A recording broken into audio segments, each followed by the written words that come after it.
Hoje eu vou falar com vocês a respeito de algo muito importante dentro da psicologia junguiana. Tão importante que sempre que Jung tinha a oportunidade, ele falava a respeito disto. Uma característica que Jung se deu conta através da sua própria experiência, em virtude da diferença que fazia dentro do processo terapêutico. Então o vídeo de hoje é para falar a respeito da importância deste reconhecimento da condição humana do próprio terapeuta.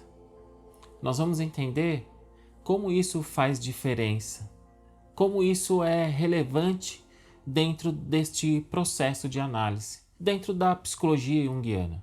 Muito bem, sejam bem-vindos ao canal Conhecendo Jung. Muito prazer, eu sou Daniel Gomes, analista e terapeuta junguiano, apaixonado pela psicologia junguiana e alguém que quer levar este conhecimento para o maior número de pessoas possíveis. Se você gosta dessa temática, se você gosta da psicologia junguiana, se você se relaciona com esses assuntos sobre autoconhecimento, sobre terapia, assine nosso canal, clique aí no sino de notificação para você ser avisado dos novos conteúdos e mais. Sempre que você souber que vai ter um vídeo novo aqui, fique preparado para a estreia deste vídeo. Sabe por quê? Porque eu assisto com vocês a primeira exibição de um novo vídeo aqui. Isso quer dizer que a gente pode trocar a figurinha ali no WhatsApp, ou melhor, no WhatsApp eu estou adiantando os assuntos. A gente pode trocar algumas informações ali no chat do YouTube. Por que eu falei do WhatsApp? Porque nós temos um grupo dentro do WhatsApp. Já faz alguns vídeos que eu venho divulgando este grupo, então aí na descrição deste vídeo você pode encontrar o link para você entrar neste grupo. É um grupo simples, é um grupo feito por pessoas que se identificam com a psicologia junguiana, que trabalham de alguma forma com a psicologia junguiana ou que estão estudando psicologia e querem conhecer mais da psicologia junguiana. Portanto, não espere uma discussão muito técnica dentro deste grupo, porque não é muito o objetivo dele. O objetivo dele é, sim, agregar e ser mais um meio para que a gente possa ampliar esse conhecimento, tá bom? Então, se você quiser, entra lá, clica aí no link na descrição, clique no link para você entrar no grupo, tá? Vamos lá, vamos falar a respeito desse assunto que está bem interessante hoje. Bom, para começar a falar deste assunto, eu preciso falar de algo que eu acredito. Essa característica, este reconhecimento, é uma das coisas mais belas da psicologia junguiana. É algo que eu sinto que faz toda a diferença. E é possível perceber que Jung notou essa diferença na sua experiência. Então, nós vamos entender o que quer dizer esse reconhecimento, qual a importância desta condição humana, através de uma frase do Jung. Aliás, não somente de uma frase, mas de várias falas que Jung fala desta importância. Tudo que havia de conhecimento a respeito do Jung era possível acessar através da sua autobiografia, Memórias, Sonhos e Reflexões e outras obras do gênero. Mas, em 2009, a forma de se estudar as raízes do conhecimento junguiano se completou com o marco do Livro Vermelho. Ali se tornava claro a profundidade de muitas frases pronunciadas por Jung durante toda a sua obra. Uma das primeiras falas do Jung na autobiografia e que tem uma grande profundidade é quando ele diz que a minha vida é a história de um inconsciente que se realizou. O Livro Vermelho ele revelou para o mundo a profundidade que Jung conseguiu alcançar dentro de si mesmo. Deixou em evidência ou mostrou a importância deste reconhecimento, a importância de se trabalhar nesta profundidade e de se perceber como ser humano.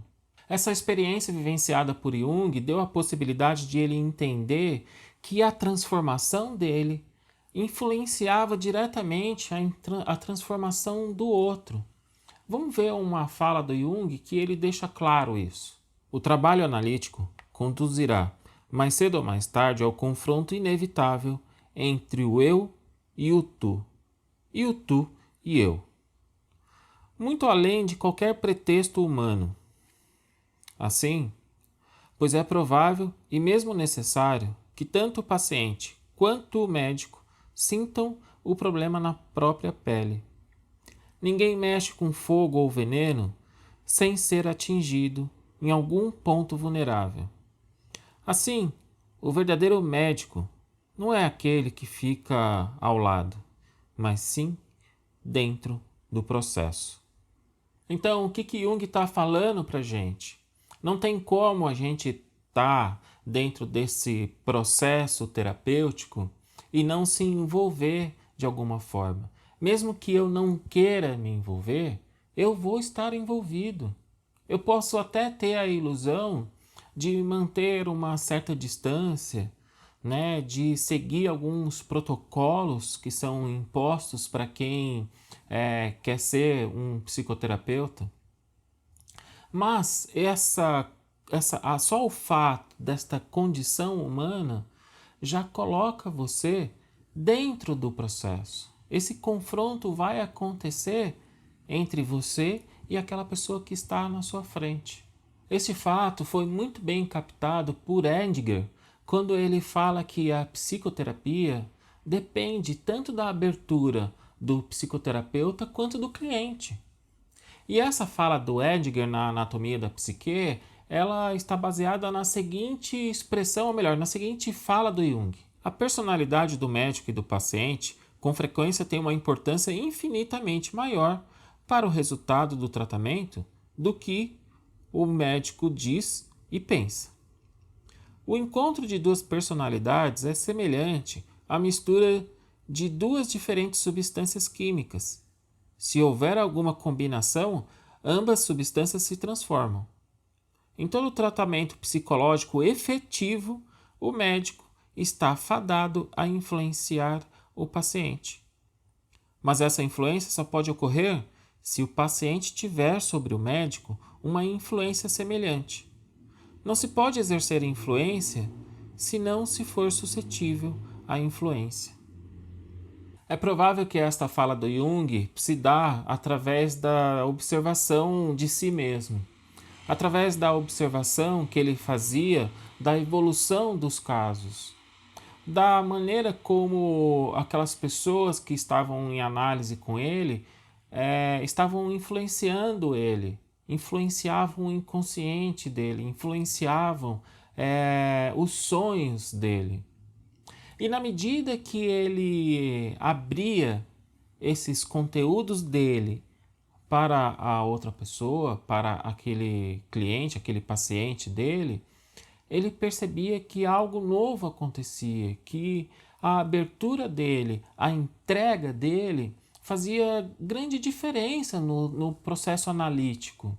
Por isso que ele percebeu que este reconhecimento da condição humana é importante dentro da análise junguiana. Deixa eu trazer um exemplo que eu vivi e que eu acho que fica um pouco claro. Quando eu estava estudando psicologia, quando eu estava fazendo as minhas formações, algo interessante aconteceu. Porque um dia minha mãe vira para mim e fala assim: Poxa, você estuda tanto, você vai fazer esses cursos, vai fazer essas formações, mas você não muda nada. Naquela hora eu fiquei tão impactado com a fala dela, mas eu virei para ela, nessa época eu nem conhecia Jung, não sabia nada a respeito da psicologia junguiana. Mas eu virei para ela e falei assim: Olha, mãe, eu estudo, eu vou fazer esses cursos que eu faço, mas eu sou um ser humano igual a qualquer outro. Eu tenho meus defeitos e eu acho que eles vão continuar existindo. Eu apenas vou lá e reconheço cada vez mais coisas a meu respeito. Né? Então, acho que isso já estava mostrando para mim que o meu caminho já estava vindo em direção à psicologia junguiana. Deixa eu trazer um outro exemplo para vocês, não é meu, Eu pedi permissão para falar a respeito disso. Eu estava conversando com uma pessoa e a gente estava falando a respeito desta condição humana do terapeuta. Por que eu estou colocando como condição humana? Porque às vezes, sabe o que acontece? Nós somos olhados de uma forma diferente. Nós somos olhados pelaquela pessoa que busca a gente e às vezes ela pensa que, nossa, esse cara ele é um ser evoluído, esse cara é um ser de luz. E não, nós não somos esse ser de luz, nós somos seres humanos iguais. Deixa eu falar do exemplo que eu estava começando. A pessoa dizia que ela atendia, ela tinha um cliente que mexia muito com ela. E ela estava colocando nos relatórios dela, do atendimento, o quanto aquele cliente mexia com ela, o quanto ele fazia diferença nos atendimentos, o quanto ela estava envolvida com aquele caso. Numa outra ocasião, esse cliente falava que ele não se percebia, ele achava que ele não tinha importância em nenhum lugar. E foi aí que aquela pessoa que me contava o caso falou assim: olha, isso que você está falando não é verdade. Eu estou aqui olhando no meu caderno e eu estava escrevendo aqui o quanto é muito interessante atender você. Então, você tem um espaço dentro da minha vida. Você mexe comigo de alguma forma. Não é só aqui porque eu sou a sua terapeuta, né? Existe uma troca aqui dentro. Então você é importante, sim, você é importante aqui dentro. Olha que lindo esse exemplo, olha que coisa fantástica, porque, sabe, ali fica claro para nós que no momento que ela se coloca ao lado daquela pessoa, algo acontece, né? Talvez ele estivesse pensando em desistir do processo terapêutico, mas quando ele percebe que aquela pessoa sente algo por ele, que aquela pessoa não é apenas um terapeuta que senta na frente dele e escuta ele, não. A percepção de se ver diante de outro ser humano é que talvez possa fazer diferença. E ele fala isso. Ele fala assim: pelo menos eu tenho lugar no caderno de alguém. Olha só a profundidade desta reflexão que a pessoa fez apenas pela entrega do terapeuta, né? Então, o que eu queria falar a respeito desta condição humana começa a ficar mais claro nesse exemplo que eu estou trazendo para você. Nossa, quanta gente às vezes chega aqui para nós e fala assim: eu fazia terapia numa determinada linha de atuação que a pessoa nem conversava comigo direito. Ela só ia escutando e de repente ela virava para mim e falava que acabou a sessão e eu não escutei nada.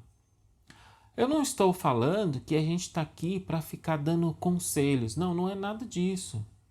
Mas é para ter claro que não é só a pessoa que está buscando terapia que vai se transformar, que vai ter uma mudança de atitude. O terapeuta também vai sair diferente de como ele entrou no primeiro dia com aquela pessoa, entende? Né? O quanto que isso precisa ficar claro para todo mundo, porque não é só dentro, eu sempre falo, né? Não é só dentro aqui, não é só aqui dentro do consultório que essas coisas acontecem. Elas acontecem lá fora também, né? Então, a diferença nos nossos relacionamentos vai se dar no fato de a gente se entregar ou não, o quanto a gente está se colocando ao lado daquela pessoa. Mas eu quero trazer uma outra fala do Jung que eu acho que vai colocar a cereja no bolo. Quer eu queira, quer não, se eu estiver disposto a fazer o tratamento psíquico de um indivíduo, tenho que renunciar à minha superioridade no saber, a toda e qualquer autoridade e vontade de influenciar. Tenho que optar necessariamente por um método dialético, que consiste em confrontar as averiguações mútuas. Mas isso só se torna possível se eu deixar ao outro a oportunidade de apresentar seu material o mais completamente possível, sem limitá-lo pelos meus pressupostos. Ao colocar-nos desta forma, o sistema dele se relaciona com o meu, pelo que se produz um efeito dentro do meu próprio sistema. Este efeito é a única coisa que eu posso oferecer ao meu paciente individual e legitimamente. Era o que eu estava falando um pouco mais cedo. De um jeito ou de outro, nós vamos influenciar as pessoas que chegam aqui. Mas nunca eu posso cometer a híbris ou achar que eu tenho poderes divinos, que eu posso mudar a vida daquela pessoa. Se eu achar que eu posso mudar a vida daquela pessoa, eu tenho que aceitar que aquela pessoa também pode mudar a minha vida. E somente este reconhecimento, o reconhecimento desta condição humana, o reconhecimento de que eu também sofro das mesmas coisas que aquela pessoa sofre, é que pode fazer esse processo terapêutico andar. É que pode fazer com que aquela pessoa possa sentir que ela tem possibilidade de se transformar. Essa é a condição humana. Era exatamente disso que eu estava querendo falar com vocês. A importância deste reconhecimento de que eu não sou alguém importante aqui dentro. É claro que conhecer as técnicas, conhecer a metodologia, conhecer profundamente a teoria junguiana vai fazer diferença. Mas não é só isto. É importante sim a gente estudar, mas é importante também eu me conhecer como ser humano. Por isso é que faz diferença quando o próprio terapeuta vai para a sua análise. Por isso que Jung colocou que é importante a análise didática daqueles que se comprometem com a serem um analista, né? É justamente para ele conseguir alcançar a profundidade em si, para ele ter capacidade de conseguir caminhar ao lado de outra pessoa nesta mesma busca, certo? Bom, se você gostou do vídeo de hoje, deixe o seu comentário, clique aí no sinal de joia, né? Curta esse vídeo para falar, para eu entender como que foi. E também traga a sua experiência, porque ela é muito bem-vinda quando você faz os seus comentários. Isso quer dizer que você também está se entregando para as coisas que estão chegando para você. Tá bom? Eu quero deixar um grande abraço para vocês e até o próximo vídeo. Tchau, tchau!